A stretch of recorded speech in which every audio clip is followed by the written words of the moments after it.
najprej začeli. Tako. Lepo pozdravljeni, sredi poletja smo, ponovno se oglašamo še z ene razpisne delavnice. Čeprav smo v zadnjih letih bili navajeni, da se slišimo v okviru Active Citizens Funda, je pa tokratna delavnica za javni poziv za hiter odziv drugačna. Je sicer zelo podobna, ampak vendarle gre za drug program, za drugega financerja. Jaz sem Tina Divjak, vodja zagovorništva CNVOS in vam bom predstavila ta javni poziv. Kakšen je postopek, kaj se pričakuje, kako bo potekalo izvajanje. Bom delila zaslon, samo trenutek, okej.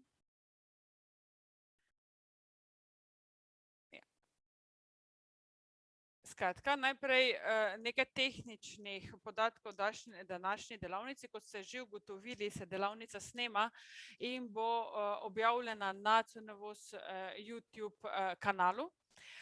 Kar pomeni, da lahko imate ves čas kamero izklopljeno, tudi mikrofone. Če boste slučajno po nesreči mikrofon vklopili med predstavitvijo, vas bomo izklopili, zato da je čim manj šumov, da se bolje sliši.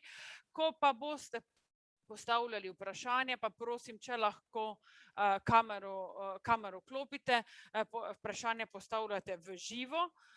Če pa vam to ni v redu, pa lahko vprašanje postavite tudi v chat in jih bomo prebrali in odgovorili.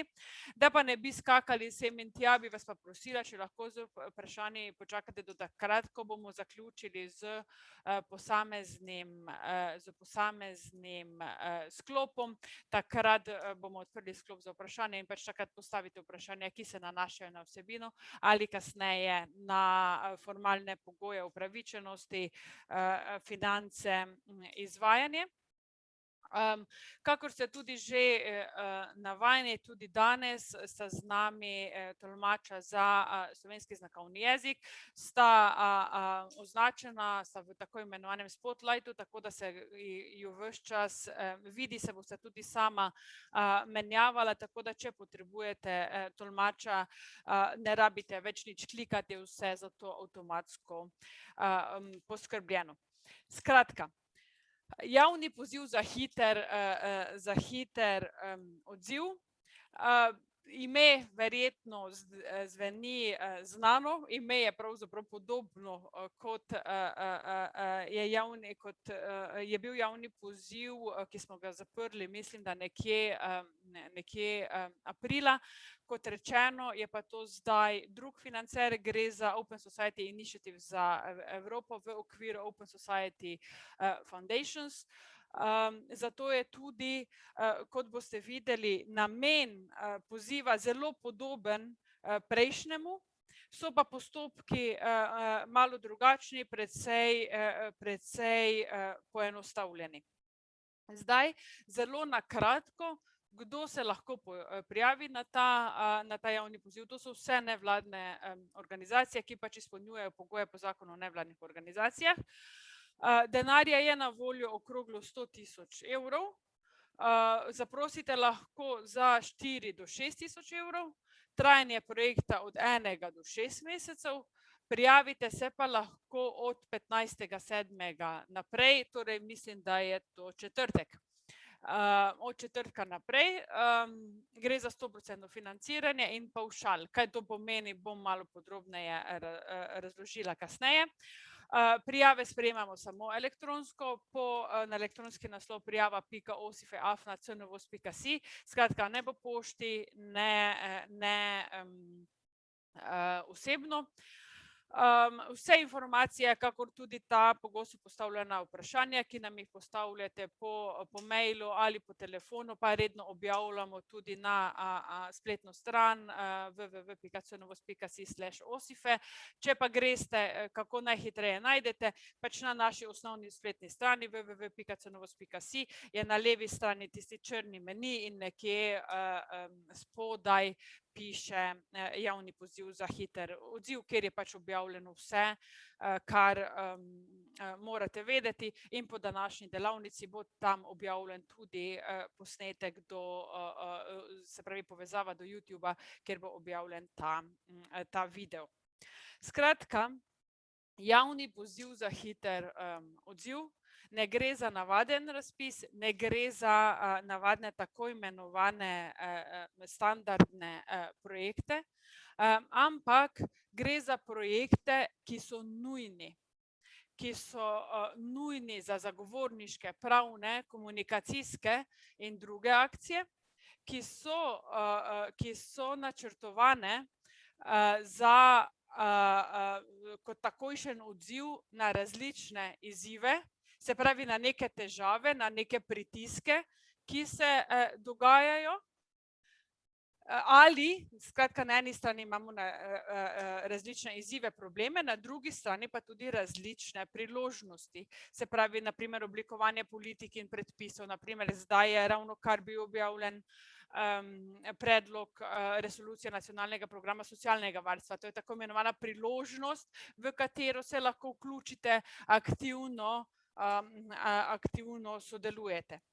Ob tem, da gre za odziv, ki je nujen na to, kar se dogaja zdaj, je pa potrebno imeti v mislih tudi, da teme sodijo oziroma projekti sodijo na širše področje demokracije in človekovih pravic, kar pomeni, se pravi, tudi aktivno državljanstvo, dobro upravljanje, transparentnost, preprečevanje diskriminacije in podobno.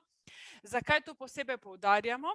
Ker tisti, ki ste se morda prijavljali ali razmišljali o prijavi na prejšnji javni poziv v okviru ACF-ja, tisti javni poziv je imel zraven še ranljive skupine, se pravi opolnomočenje ranljivih skupin. Tega na tem pozivu več ni. Se pravi, gre za projekte, ki jih lahko zelo široko sicer umestimo na področje demokracije in človekovih pravic, kar pomeni, da to ni javni poziv, na katerega bi lahko prijavili kakršnekoli servisne storitve za ranljive skupine ali za neko, recimo, širšo splošno zagovorništvo za ranljive skupine. Seveda pa so ranljive skupine lahko ciljna skupina tako na človekovih pravicah ali demokraciji. Bom v nadaljevanju tudi dala veliko primerov, da boste videli, kako in kaj, prav tako smo jih pa objavili tudi v razpisni dokumentaciji. Skratka, če povzamem, ta javni poziv nudi finančno podporo za zagovorniške akcije, ki temeljijo na podatkih in dokazih. Kaj to pomeni? To pomeni, da dobra zagovorniška akcija ni tista, ki reče, ne vem, mi smo proti ali pa mi tega ne želimo ali pa ta rešitev je slaba, ampak mora povedati, zakaj je slaba, podati neke analize, konkretne podatke, konkretne številke, skratka mora imeti konkretne argumente, zakaj je nekaj slabo oziroma zakaj je neka rešitev, za katero se zavzemate, dobra. Potem govorimo recimo tukaj o učinkovitih komunikacijskih kampanjah, ki pridejo do ljudi, ki mobilizirajo ljudi, ki so zmožne pridobivati podporo navadnih ljudi, če hočete, se pravi tistih, ki že niso organizirani v različnih nevladnih organizacijah in podobnih. In gre tudi recimo za akcije, ki se učinkovito, hitro odzivajo na kršitve človekovih pravic. Zdaj, če recimo povem nekaj primerov iz prakse, ki smo jih podprli v okviru prejšnjega poziva ali za katere ste verjetno v tem letu slišali, recimo, če začnemo na primer z akcijami, ki so bile izvedene v okviru Narave ne damo marca, aprila lani, Ta akcija sicer ni bila podprta strani ACF-ja, ampak recimo je pa zelo dober prikaz tega, kako na eni strani delati na tem, da se določene zakonske rešitve ne sprejmejo ali pa da jih ustavno sodišče razveljavi ob hkratni mobilizaciji ljudi. Ali pa to, kar se je zdaj zelo svež primer gibanja za čisto vodo, referendum, ali pa ja pomeni ja, pravna mreža za demokracijo. Vse te stvari so primeri tega, kar bi lahko bilo primerno za ta javni poziv. Posebej pa moramo poudariti, da ne glede na to, da so zdaj vsi primeri, ki sem jih dala, so tako imenovani nacionalni, vendarle je pa ta poziv tukaj oziroma ta finančna podpora namenjena tudi lokalnim akcijam. Naprimer, v okviru prejšnjega poziva, ne vem, financiramo monitoring kamnoloma Griže, naprimer, potem velikokrat vse sama na Facebooku vidim različne akcije, ko želijo občani preprečiti, da bi se, ne vem, otroško igrišče preoblikovalo v parkirišče ali neko obnovo mestnega jedra in podobno, oziroma da bi se župana prepričalo za ne vem karkoli. Vse takšne akcije so torej primerne za ta javni poziv. Kateri projekti pa niso primerni za ta poziv? Kaj ni namen tega poziva? Namen tega poziva ni reševanje izzivov, za katere že dalj časa vemo, da obstajajo. Se pravi, določen problem obstaja že leta, desetletja, zato za naslavljanje takih izzivov uporabljamo tako imenovane standardne, normalne, klasične projekte, ne pa tega javnega poziva. Hkrati zato, ker gre za nujen odziv, za nekaj, kar je treba rešiti zdaj, torej rešitev je na dlani ta trenutek. Skratka, če bi bilo za reševanje problema potrebno neko dolgoročno, dolgotrajno delo, pristop, potem to ni primerno za ta javni poziv. Naprimer, če bi, ne vem, želeli spremeniti odnos mladih do kateregakoli že vprašanja, to ni nekaj, kar se lahko uredi, zrihta v pol leta, zato pač ta problem ni primeren za ta poziv. Kaj je primerno oziroma kaj ni primerno? Vlečemo ločnico med tem tako na ravni problema kot na ravni dejavnosti. Kaj to pomeni konkretno z konkretnimi primeri, bom še povedala, ampak najbolj plastično prvi test, ali je nek problem oziroma aktivnost primerna za ta javni poziv, je pa vprašanje, kaj se bo zgodilo, če naslednje pol leta glede tega ne naredimo nič. Če se v resnici ne bo nič zgodilo, če imamo že 10-letni status quo, se pravi problem obstaja, lahko je sicer tudi vedno večji, ampak ni pa strašnega padca, če razumete, kaj želim povedati. Če se stanje bistveno ne bo izboljšalo ali poslabšalo, če ne naredimo nič, potem je zato potreben tako imenovani standardni projekt in torej aktivnost, problem nista primerna za ta poziv. Če pa neke konkretne velike posledice bodo, potem je pa temu namenjen ta denar. Najbolj, recimo, če to ponazorimo z klasičnim, z vsakdanjim življenjem, se mi zdi, da to najlažje v bistvu ponazorimo na primeru urgence in zdravstvenega doma. Skratka, ko nas nekaj boli ali pa čutimo, da je nekaj narobe, ali je zadeva toliko narobe, ali nas toliko boli, da gremo na urgenco, ali je to nekaj, kar pač pokličeš svojega osebnega zdravnika in rečeš, ja, pač jaz bi prišel na pregled, ker ne vem, me nekje špika v rami. Skratka, za te stvari, za katere bi bilo potrebno iti na urgenco, zato je ta poziv. Za standardne, majhne, stalne bolečine je pa zdravstveni dom. Tako da pač prosim, ker da imate to v mislih, ker pač naše izkušnje na podlagi prejšnjega poziva kažejo, da je ravno tukaj, da je zelo veliko projektov bi želelo reševati neke dolgoročne težave, probleme, zato pač kot rečeno so drugi projekti. Ali na občinski ravni, ali na nacionalni ravni, lahko tudi znotraj Active Citizens Funda recimo, ampak ni pa to za ta poziv. Zdaj, rekla sem, da bom malo več povedala, kaj so recimo primerni problemi, ali pa in kaj niso primerni problemi, oziroma tako tudi na ravni dejavnosti. Če bi recimo želeli nasloviti problem, ne vem, nizke stopnje demokratičnosti sprejemanja predpisov, da se predpisi sprejemajo po nujnem postopku, da ni vključevanja javnosti, je to zelo širok problem, ki se vleče že nekaj časa. Je res, da se je poslabšalo v zadnjem letu zaradi korone, zaradi vlade, zaradi velikega števila dejavnikov, ampak tako splošnega problema ne moremo prijeti in ga rešiti v pol leta.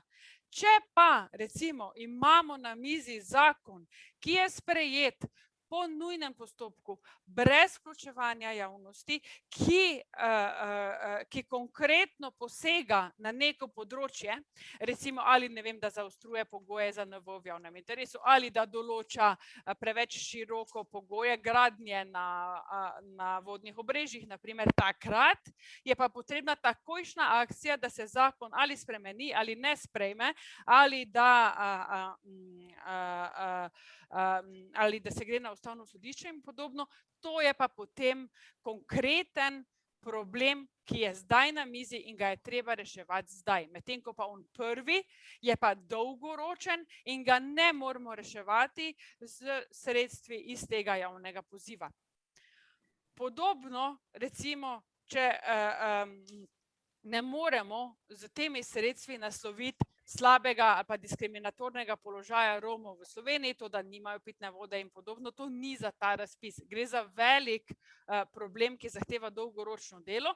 Če pa bi se recimo zgodilo, da pač kar naenkrat Romom v neki občini ne bi več pustili v knjižnico, takrat je pa to nekaj, gre za zelo konkretno zadevo, ki jo moramo nasloviti zdaj, ne samo z mediji, z komuniciranje, ampak tudi z prijavo na različnim institucijam in podobno. Zdaj upam, da ste že prebrali javni poziv in tam smo se pač trudili, da bi vam dali čim več primerov, da bi vam čim bolj plastično ponazorili,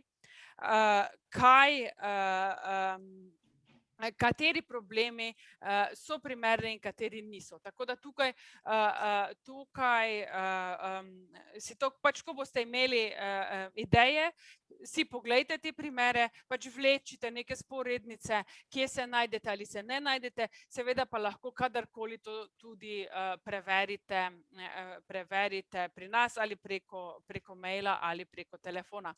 Zdaj, če imamo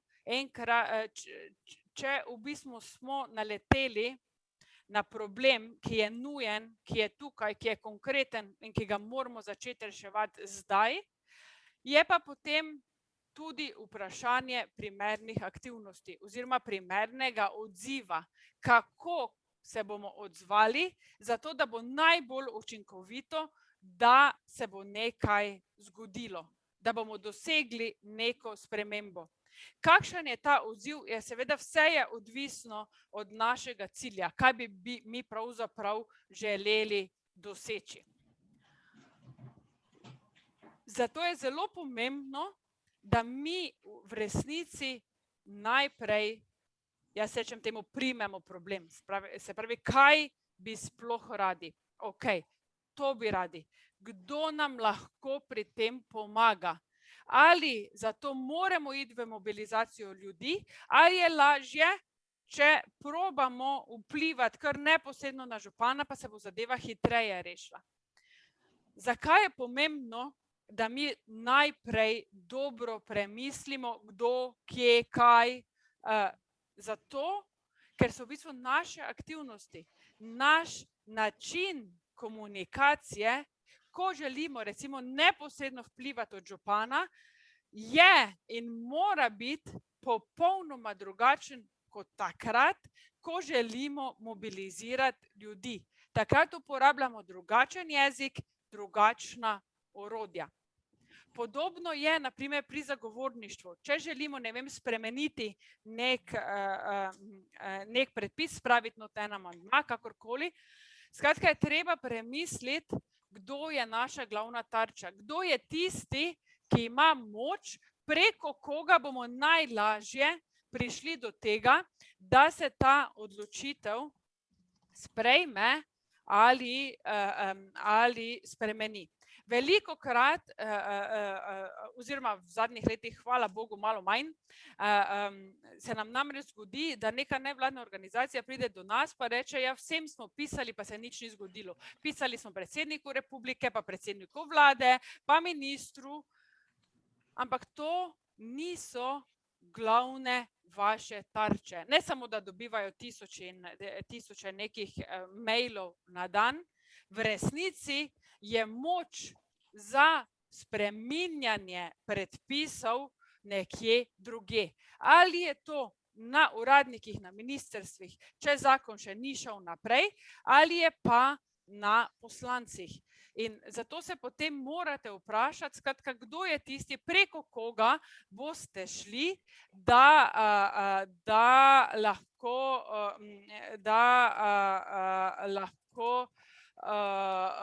vplivate najlažje, vplivate na to,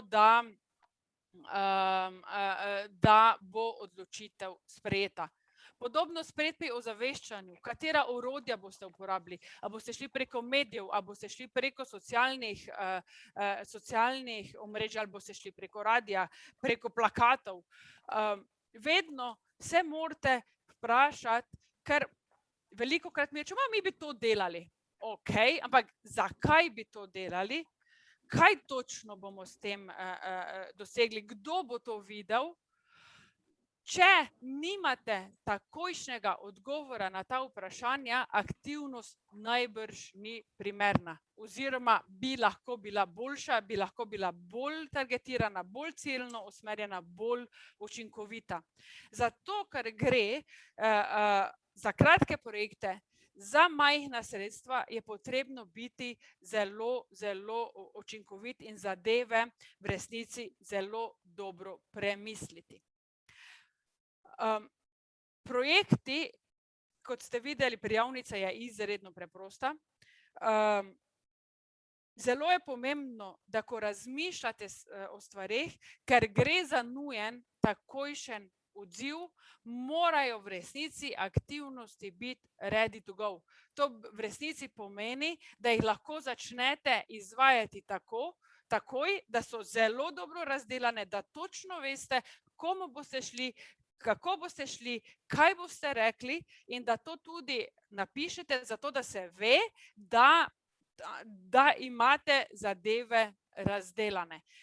Ker če jih nimate, potem hiter odziv ni mogoč, ker ne morete vi šele takrat, ko boste dobili sredstva, začeti razmišljati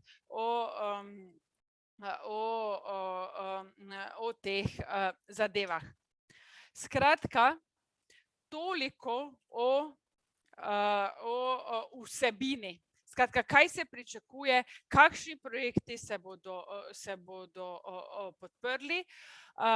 Domnevam, da imate ravno glede tega največ vprašanj.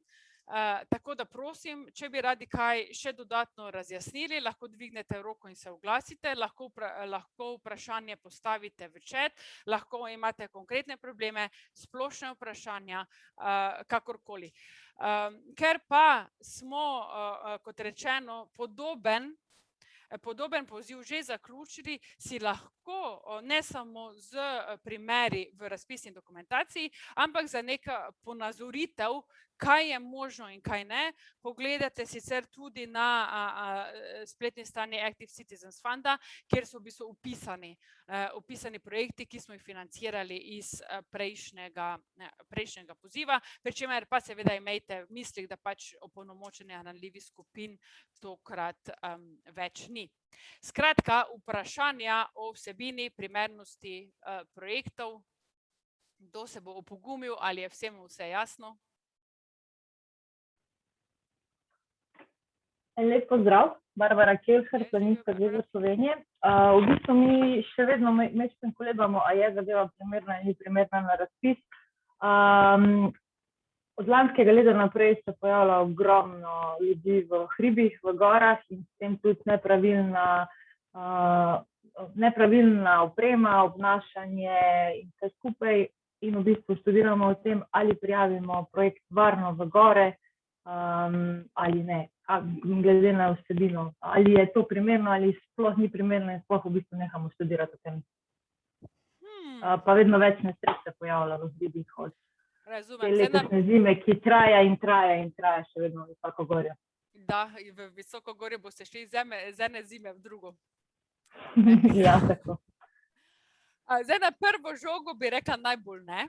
Prvič zaradi tega, ker je to stvar pač varno v gore, ki se pravzaprav periodično ponavlja iz leta v leto. Vedno znova smo v resnici na začetku gorniške sezone priča pozivom Planinske zveze, Gorske reševalne. Skratka, te akcije so pravzaprav že standardne.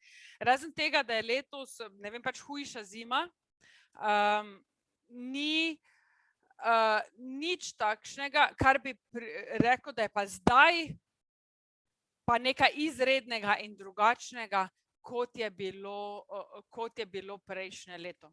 To mi je največji minus, če se lahko tako izrazim, te ideje. Ok, potrjujete v bistvu te dvome, ker nekako se tudi soočamo z njimi, tako da najlepša hvala. Hvala za vprašanje. Še kdo?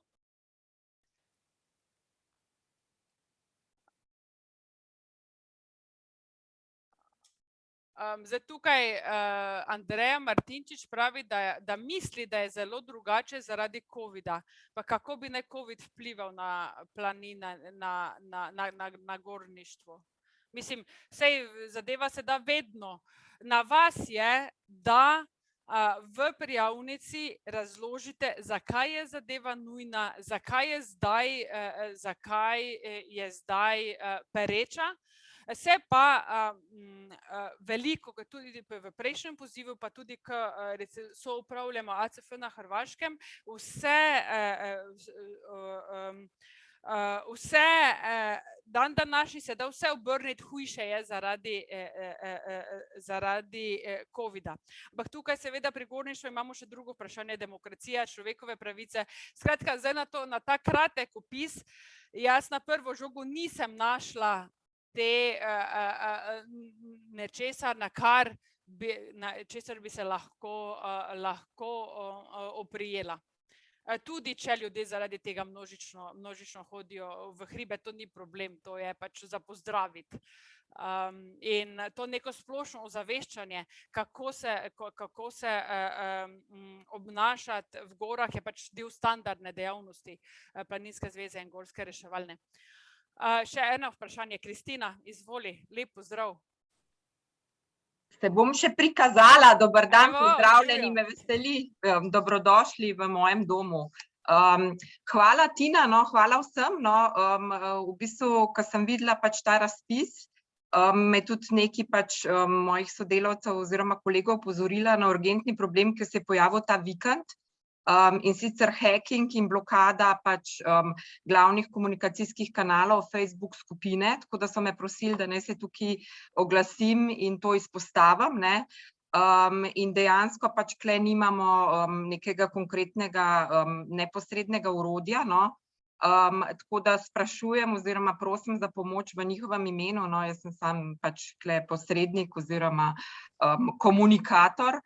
v bistvu pač na kakšen način, kle pač konkretna operativna pomoč potrebna, to se pravi Facebook skupina, ki glavni kanal komuniciranja nekega gibanja, je bila zhekana, prevzeta, blokirana in tako naprej, in dejansko pač to so situacije, ki se bodo pač tudi v luči aktualnega dogajanja, da ne rečem pač naslednje leto ob bližajočih se političnih dogodkih samo še stopnjevale in se mi zdi, da je to relevantno vprašanje ne samo za eno nevladno organizacijo, ampak sploh za ta sektor. Tako da bi te prosila za vse nas, če mogoče v tem smislu pač to naslovimo oziroma pač konkretno se pripravimo. Hvala ti. Hvala, Kristina, za tole. Sploh zato, ker si dala zdaj zelo dober, konkreten primer nujne, urgentne zadeve. Zdaj, Jasmina Ploštajner, lepo, da si z nami, zato, ker bom te malo izkoristila. Ne gre sicer za čisto isto zadevo, ampak recimo v prejšnjem pozivu smo financirali Twitter brigade, ki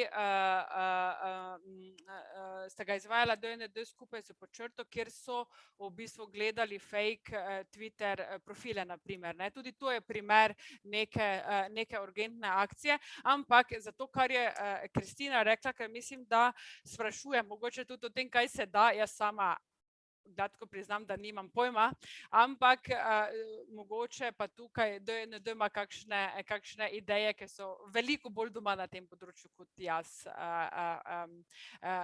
in lahko da se povežete z njimi, pa najdete neke rešitve. Je pa to zelo dober primer urgentnega problema. Zdaj tukaj me je kolegica obvestila tudi, da ste že spraševali, ali se razpisi iz Active Citizens Funda tepejo z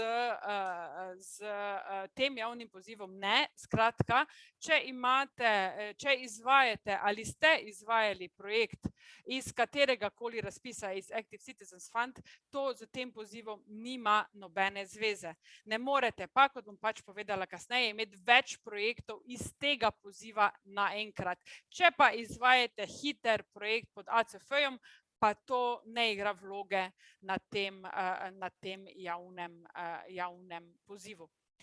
Še kakšno vprašanje v zvezi z vsebino oziroma z primernimi izzivi, rešitvami, karkoli?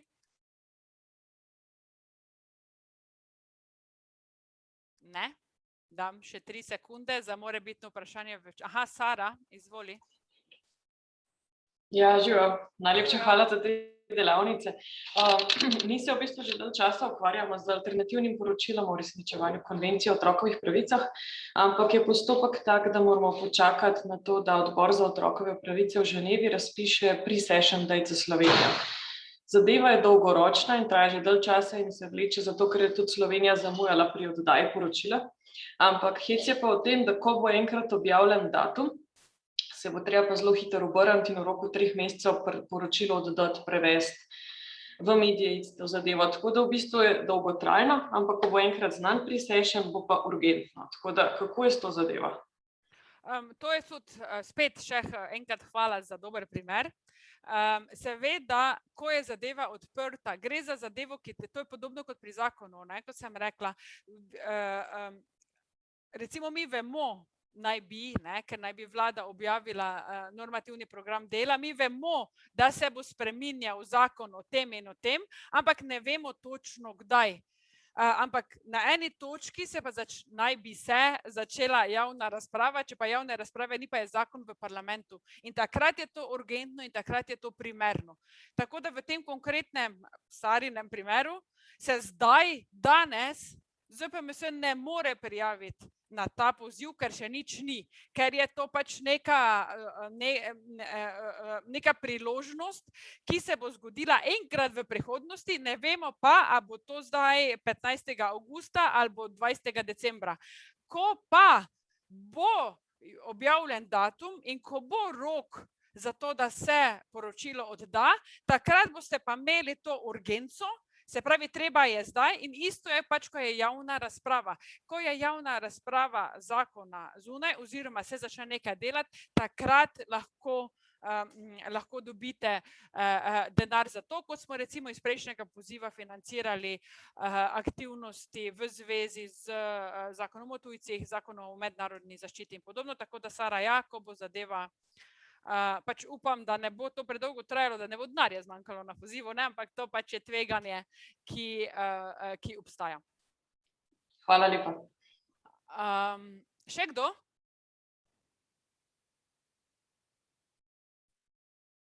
Ne. Ja, bi jaz še eno vprašanje ja. imela, Mija Aleš iz Zveze kulturnih društev v Kranju. Jaz pa opažam upad udejstvovanja in razvoja otrok pri kulturi in umetnosti in me zanima spodbujanje razvoja in dejavnosti, aktivnosti na tem področju. Bi to prišlo v poštev? Mi bi izvajali oziroma izvajamo delavnice s strokovnimi mentorji ravno v smislu ozaveščanja in pa dejavnosti. Zdaj tukaj je spet ena zadeva ali je nekaj, kar je pač, ne vem, trend, ki se odraža že dalj časa, potem bi rekla, ni primerno. Lahko pa, če je, ker smo danes že COVID omenjali naprej. Ja, ne, jaz ravno to mislim, ker zdaj le 2 leti v šoli praktično tega ni bilo. No, saj, ne. Če recimo to navežemo podobno kot, ne vem, otroci so se manj gibali, so vedno debelejši, ne. To so zdaj stvari, ki so v bistvu so zdaj bolj problematične, kot so bile lani oziroma pred korono, ne. Skratka, če imate v roki nekaj bolj konkretnega, kot je samo vaša percepcija, v tem smislu, da je neka raziskava ali pa da vsaj neko društvo ima neke podatke, skratka, da je zato, ker, kot sem že povedala, prijavitelji ste tisti, ki morate ocenjevalce prepričati, da je ta zadeva zdaj urgentna in ne morete temeljiti samo na tem, nam se zdi. Noče, mislim, z vsem dolžnim spoštovanjem, nočem biti nesramna, no, ne govorim zdaj za vas, ne govorim nasploh, za čisto vsak primer, morate konkretno razložiti, zakaj je to ravno zdaj pereče. Ja, ker ta recimo 9. razred je izgubljena generacija, kar se tega tiče, ne pa 8. Tako da tukaj je pač vse vprašanje razlage, ne? In kako bi se obrazložite to urgentnost. Tako da vidim variante. Hvala. Maruša. Hvala lepa. Maruša Babnik iz Ekvilib inštituta. Jaz imam pa samo vprašanje, torej mi se pripravljamo na zagovorniško akcijo, zelo podobno, kot je bilo prej rečeno, ne vemo, kdaj bo dejansko zadeva prišla v odločanje, ne na nacionalni ravni, ne na mednarodni ravni, zaradi tega, ker se datumi zamikajo. Ampak rabimo pa predtem pripraviti gradiva, torej imamo v planu raziskavo stanja v Sloveniji in pa istočasno tudi pač preverjanje stališč torej odločevalcev. Zdaj, a te zadeve lahko damo kot zagovorniško hitro akcijo, sama odločitev oziroma kdaj bo pa zadeva prišla v odločanje, pa ni znano. Naj bi prišlo, zdaj zamikali so od začetka tega leta, zdaj v začetek naslednjega leta, spet ne vem. Kaj pa govorimo? Govorimo pa pač gre o sustainability zadevah, torej spreminja se na evropski ravni zakonodaja, ki je vezana na podjetja, glede njihovega trajnostnega poročanja in poročanja o due diligence, torej skrbnem pregledu dobavnih verig.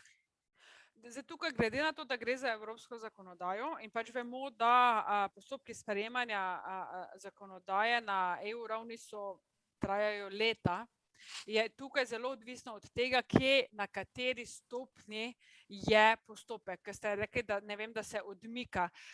Zelo je pomembno, a je komisija že začela delati na tem, kaj je komisija že dala od sebe, a se čaka zdaj osnutek direktive, kaj točno se čaka, ne? Skratka, če mi govorimo o tem, zdaj ne bom povedala za ta konkretni primer, ampak na splošno, če, ne vem, se po kuloarjih govori, da naj bi komisija dala ven neko komunikacijo ali pa belo, pa zeleno, pa vse ne vem, koliko so te, kakšne vrste, vse knjige so, ne, kot začetek zakonodajnega postopka, je to še absolutno prehitro, ker od ene bele knjige ali pa od komunikacije pa do teksta predloga direktive je vsaj 3 leta. Če pa se v resnici čaka konkreten tekst direktive, ki bi naj potem že šel v zakonodajni postopek, je pa potem to že druga To slednje. situacija. Tako Torej da, imamo to slednjo situacijo, je pa res, da se malo čaka. Slovensko predsedovanje ima to v svojem načrtu, ampak se vemo, da pač predsedovanje tudi podejdujejo te zadeve včasih. Zaradi tega pač vemo, da se čaka zdajle direktiva, gre pa za to, da je zdaj čas oziroma priložnost, da se dela na nacionalni ravni, kakšno bo stališče Slovenije tudi. razumem. Tako da, Rezultata samega pa ni nujno, da bomo videli v naslednje pol leta. Razumem. Tako da, kar se tiče zakonodajnih postopkov na evropski ravni, pač če še enkrat povzamem, je odvisno od tega, kje približno ta zadeva je, zato da se da oceniti,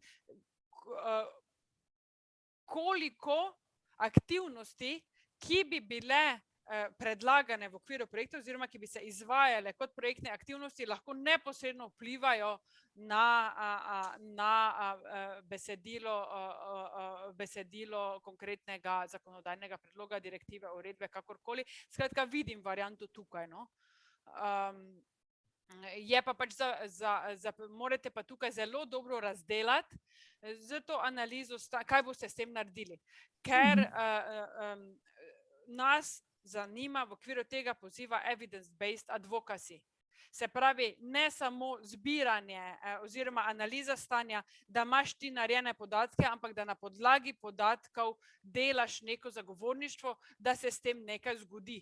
Tako da morate, tudi če ne bi tega izvajali v okviru tega projekta, bi pa morali dati vsaj ideje, kaj in kako boste s tem, kaj boste s tem počeli, zato da se ne bi zgodilo, da pač ta zadeva nekje obvisi in se z njo nič ne zgodi. Tako da je cel krog narejen, ne? Hvala lepa. Ja, nekaj. Še kakšno vprašanje?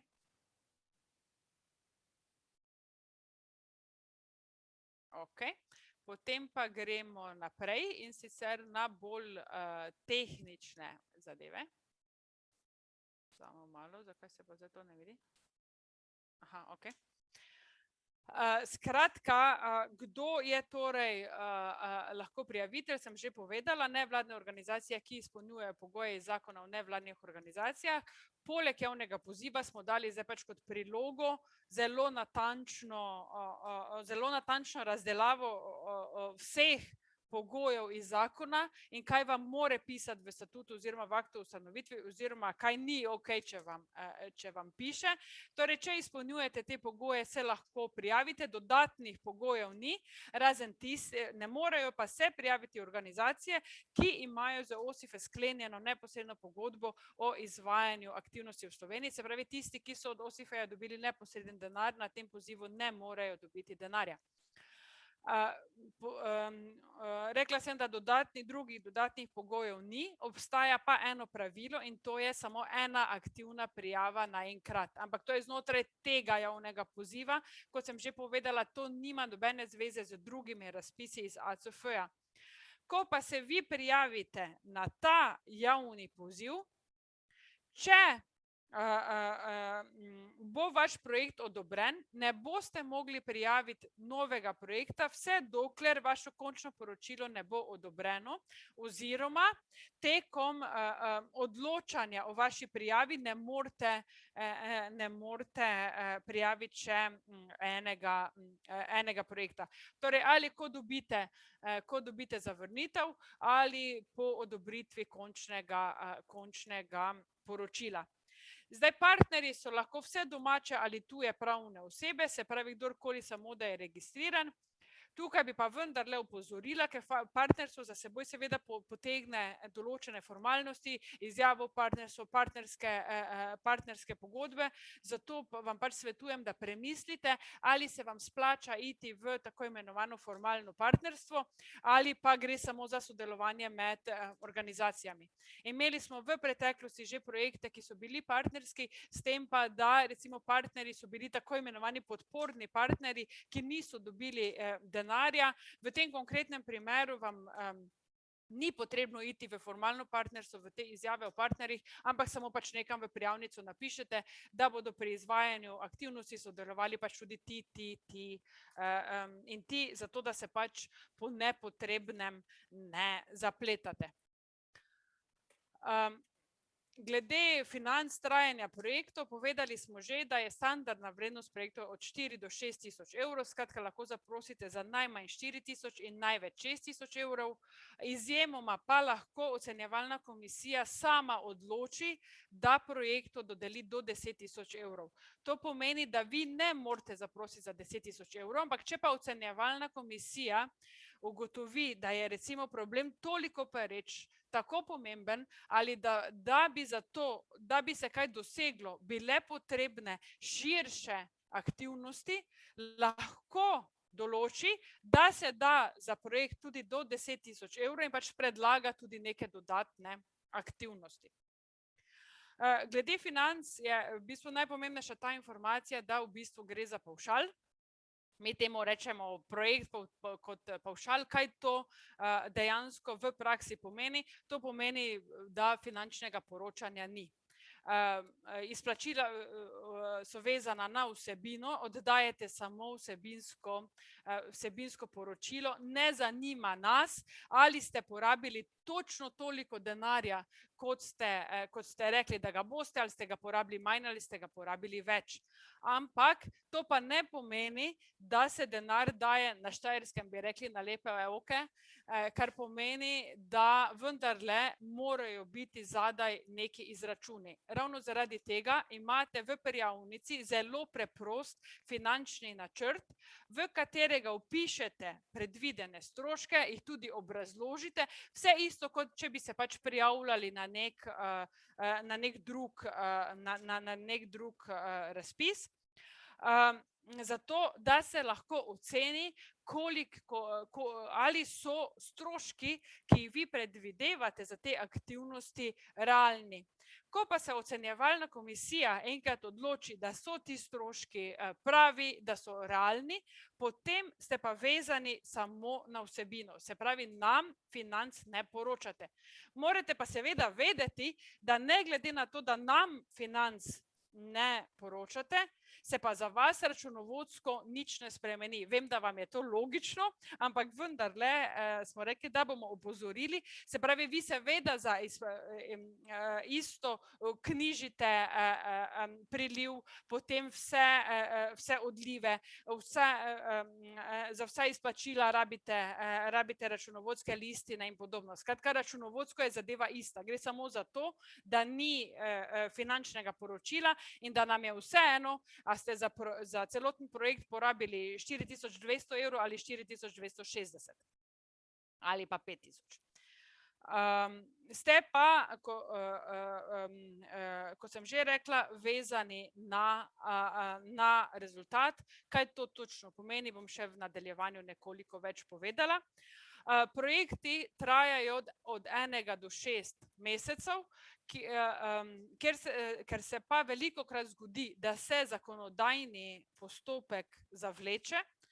Je pa predvidena tudi možnost podaljšanja, ampak to brez vpliva na finance. Se pravi, tudi če bi vi namesto 6 mesecev projekt izvajali 9 mesecev ali celo 1 leto, to pač ne morete zaprositi za dodatna finančna sredstva, tudi če v osnovi je projekt oziroma denar, ki ste ga dobili, bil nižji od 6000 evrov. Skratka, denar, ki bo odobren, je končen, ne moremo ga spreminjati. Glede prijav, oddajate samo elektronske prijave na elektronski naslov prijava.osife@cnovos.si. Kot sem že rekla, ne fizično, ne po navadni pošti, samo elektronsko, in sicer od 15.7. naprej, se pravi od četrtka naprej. Ko prijava prispe, jo pač administrativno preverimo, ali so torej prijavitelji upravičeni, torej ali gre za nevladne organizacije, ali je vrednost projekta v teh okvirih, ali je trajanje projekta v teh okvirih in podobno. Ko vloga prestane tako imenovano administrativno preverbo, jo pa ocenjuje 3-članska ocenjevalna komisija, ki pa odloča kolektivno. Se pravi, 3 člani se bodo skupaj odločili, ali projekt podpreti ali ne.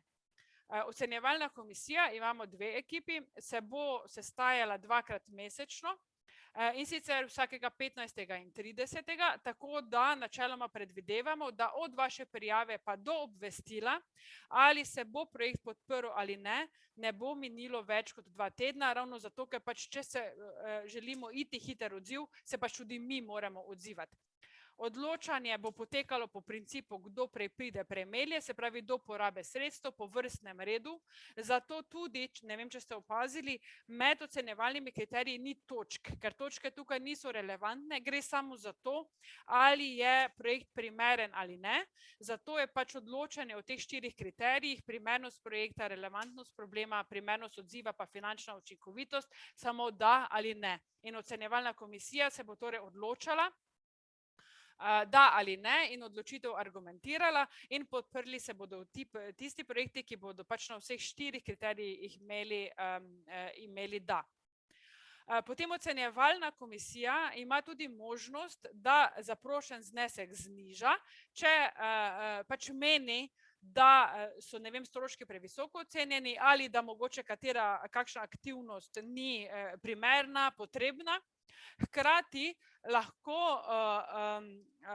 se pa lahko odloči tudi za višji znesek, kot sem vam že povedala, do 10.000 evrov. Potem se lahko odloči, da kakšno aktivnost ne bo podprla, ali pa mogoče presodi, da bi za to, da bi bil rezultat resnično dosežen, bilo potrebno izvesti še kakšne dodatne aktivnosti, in zato lahko predlaga ali zahteva izvedbo nekih dodatnih aktivnosti.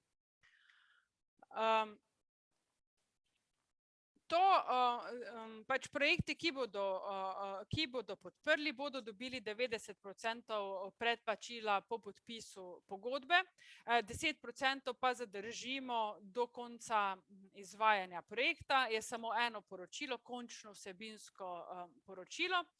Zdaj, če še enkrat povem, kaj pomeni pavšal, se pravi, znesek je vezan na vsebinske rezultate.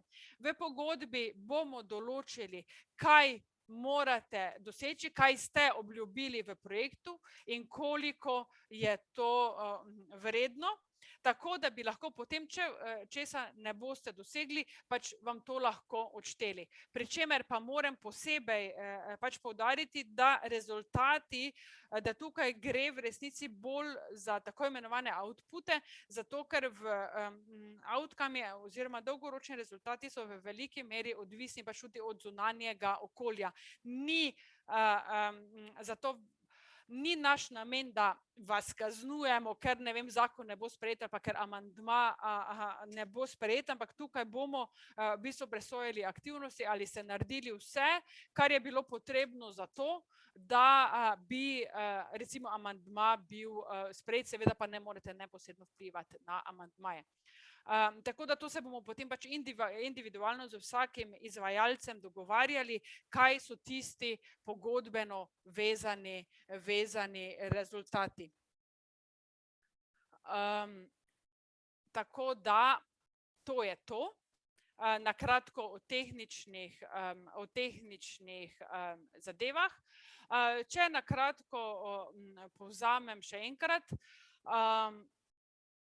želimo si zelo konkretne, aktualne zadeve, bodite zelo zdravorazumski. Velikokrat smo se tudi na ACF-ju pogovarjali o tem, kakšna je razlika med velikimi polmilijonskimi evropskimi projekti in našim mini pozivom. Pač, ko imate, ne vem, 3-milijonski evropski projekt, se lahko privoščite biti zelo abstraktni, ker traja 3-4 leta in ne veste točno, kaj se bo zgodilo. Tukaj pa gre za projekt, ki se mora začeti izvajati praktično zdaj in izvaja se samo 1 mesec oziroma največ pol leta, se pravi, morate natančno vedeti, kaj se bo zgodilo. Lahko bi pač tudi rekli, zakaj toliko kompliciramo za 6.000 evrov, ampak preprosto zato, da se ve, kaj kupujemo, če želite, ker bi pač radi z temi 100.000 evri na koncu nekaj pokazali, neke spremembe na bolje. Tako da to. Še vprašanja z vaše strani. Zdaj, če ste mogoče se kaj spomnili o vsebini, pa niste uspeli prej vprašati, seveda lahko tudi zdaj. Tadeja, izvoli. Ja, zdravo. Torej, v bistvu jaz sem eno vprašanje, namreč razmišljamo o tem, da bi se prijavili glede tega člena v razpisu za norveški mehanizem, ki omejuje oziroma pač diskriminatoren do nevladnih organizacij. In me v bistvu zanima na način, ker pač sta možna 2 scenarija, ne. Možen je scenarij, da pač se ta člen na koncu pod nekimi pritiski strani donatorskih držav umakne. Drugi sta pa možnost, da pač se ne umakne in da potem na podlagi tega recimo organizacija ne gre skozi te administrativni preverbo, ne.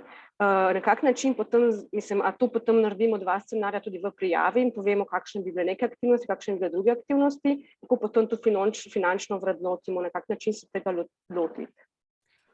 Zdaj pač konkretno na ta problem, mislim, da se ne splača prijavljati na ta poziv. In sicer iz 2 razlogov. Zato, ker pač, ne vem, če ste spremljali medije, so donatorji na to že, so seznanjeni, so aktivni, bolj kot smo na njih vplivati ne moremo. Tako da iz tega vidika zagovorništva je bilo narejeno že vse, kar je pač se da narediti. Če pa ne bo prišlo do suspenza sredstev in bodo pač ti pogoji ostali, pa na koncu itak ostane pravzaprav samo tožba. Tožba organizacije, ki bi se pač prijavila in bila zavrnjena na razpisu. Tako da glede tega, če bi se pač odločili za to pot, pa bi potrebovali recimo, ne vem, sredstva za pravno pomoč ali kakorkoli, bi se pa lahko, ne vem, takrat pogovarjali o nekih variantah. Tako da tu bi se mi zdelo škoda v resnici. Aha, hvala. Jasmina, mislim, da si bila ti naslednja. Zdravo, Tina.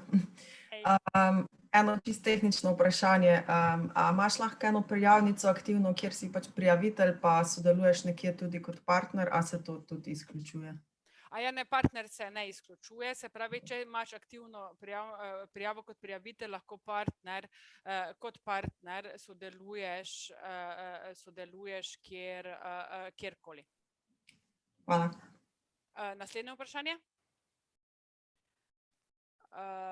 Ana Marija, ja? Partnerji so zaželeni, ali so potrebni, ali so ne vplivajo? Vaša odločitev, ne vplivajo. Ne vplivajo sploh? Ne.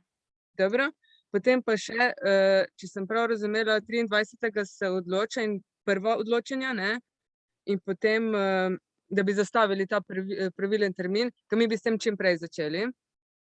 In če damo na primer do 23. notri vlogo, potem že z 1. avgustom oziroma 15. avgustom lahko zastavimo, da se začne. Da, jaz bi sicer rekla, da načeloma razumem, da bi radi čim prej začeli, ne. Odločanje v vsakem primeru hitro, ker tudi, če recimo vam ne bi uspelo dati do 23. se pač v vaši vlogi ne bi odločalo 30. ampak potem čez 2 tedna 15. Ne?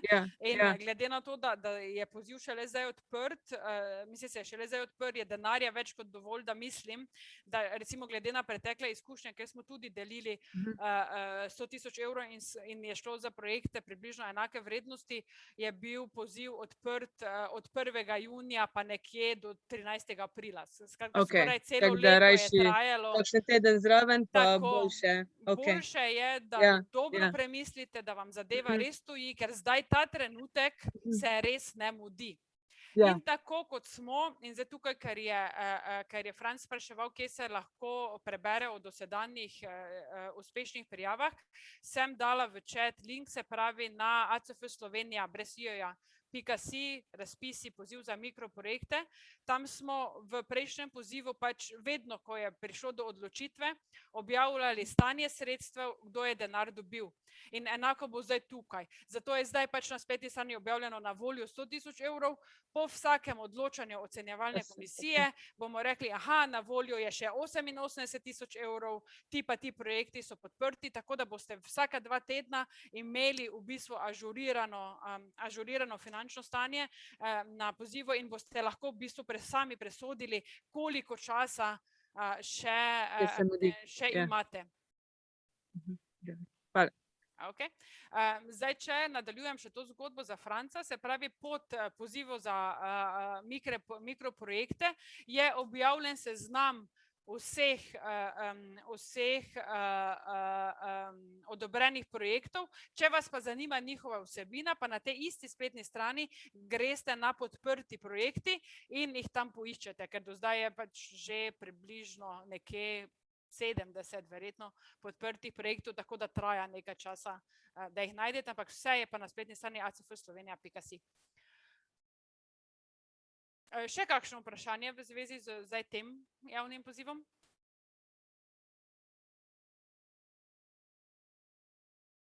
Lahko dvignete roko, lahko postavite vprašanje v chat. Ok, če ne pa, skratka, kot sem povedala, vse informacije bodo ažurno objavljene na CNVOS-ovi spletni strani. Skratka, greste na ta levi meni ali pa pač kar cnvos.si/osife. Če imate tudi konkretno kratko vprašanje, lahko pokličete po telefonu oziroma pišete na osife@cnvos.si. Tako da to je to torej za danes, še zadnja možnost za kakšno vprašanje. Sicer vam pa hvala, želim vam veliko uspeha, kot sem rekla, se ne mudi, razpis je objavljen do porabe sredstev, šele začeli smo, tako da res dobro premislite. Če že zdaj imate problem, kako bi se na njega odzvali, oziroma da pač spremljate zadeve na terenu in pač da veste, da so tukaj na voljo sredstva, ko bi bilo se potrebno pač zagovorniško, komunikacijsko, pravno ali kakorkoli odzvati na nek trenuten pereč problem v lokalni skupnosti ali na nacionalni ravni. Hvala vam, želim vam lep dan še naprej in uspešno.